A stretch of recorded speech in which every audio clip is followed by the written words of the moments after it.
Welcome to Brain Vision.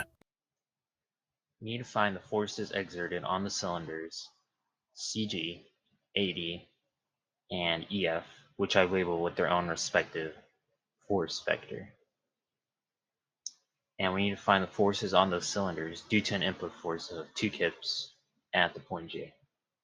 And we're also given that theta is equal to 45 degrees. So to start solving this problem, we're gonna work around the bucket first, and then make our way towards the cylinder EF. So to start, I'm going to start by saying that the sum of moments about the point H is equal to 0, which we can write as 4 over 5 times f of CG times 10. And this 4 over 5, we get this by taking the ratio of, by saying that this is a triangle, and then getting the ratio of those lengths by using the given lengths of the free body diagram. So that's how we get the 4 over 5. And then we say plus 3 over 5 times f of CG times 10 plus force P times the cosine of theta times 16 plus P times the sine of theta times 8 is equal to 0. And we can plug in the known terms. So we get 4 over 5 times f of CG times 10 plus 3 over 5 times f of CG times 10 plus 2 times the cosine of 45 times 16 plus 2 times the sine of 45 times 8 is equal to 0.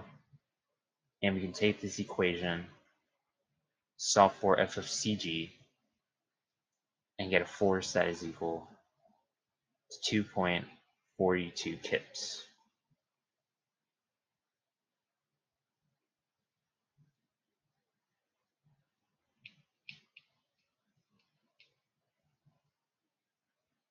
So looking back at the free body diagram, we're now going to work around the point B now. So we went from the bucket, and we're now going to work around the point B.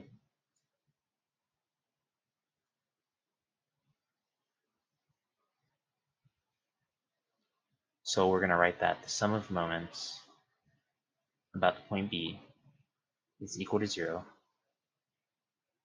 which you can write as 4 over 5 divided by f of 80 times 12 plus 3 over 5 times f of 80 times 10. And these fractions, 3 over 5, 4 over 5, for the same reason as the previous part, we say that this is a triangle and take the ratio of lengths to get the lengths of the triangle.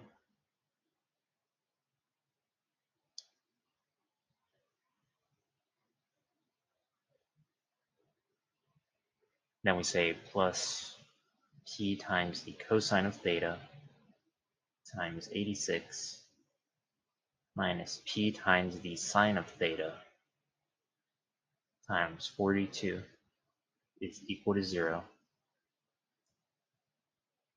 And then we can plug in the known terms and solve for f of 80.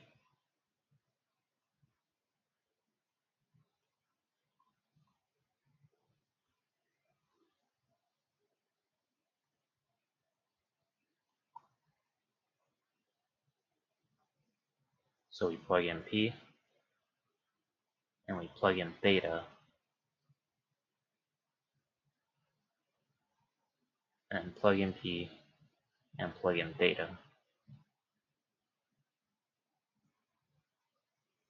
And we take this equation, solve it for f of 80 to get a force that is equal to 3.99 kips.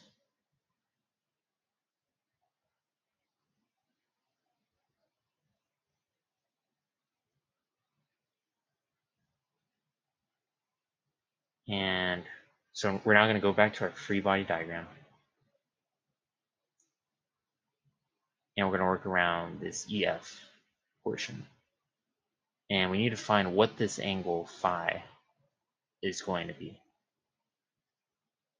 So to get angle phi, we're going to take the tangent inverse of, it's going to be 16 divided by 40, give us an angle of 21.8 degrees. So I'll write that out at the side. So angle phi is going to be the tangent inverse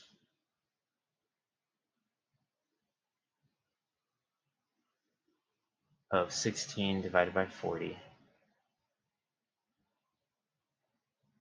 Give us an angle phi that is equal to 21.8 degrees.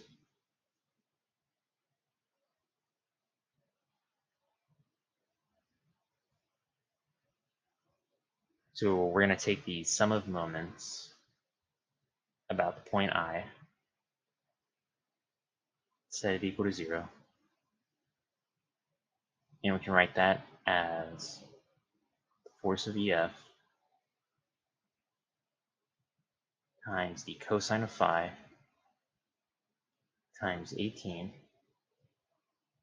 plus the force P times the cosine of theta times 28 minus P times the sine of theta times 120 is equal to 0. And the only unknown term we have in here is the f of EF. So we can plug in all the other known terms.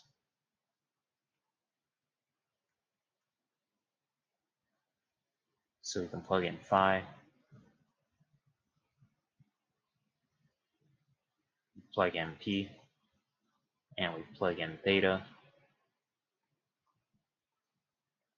plug in P, and plug in theta. Then we take the equation, solve it for f of EF to get a force that is equal to 7.79 kips.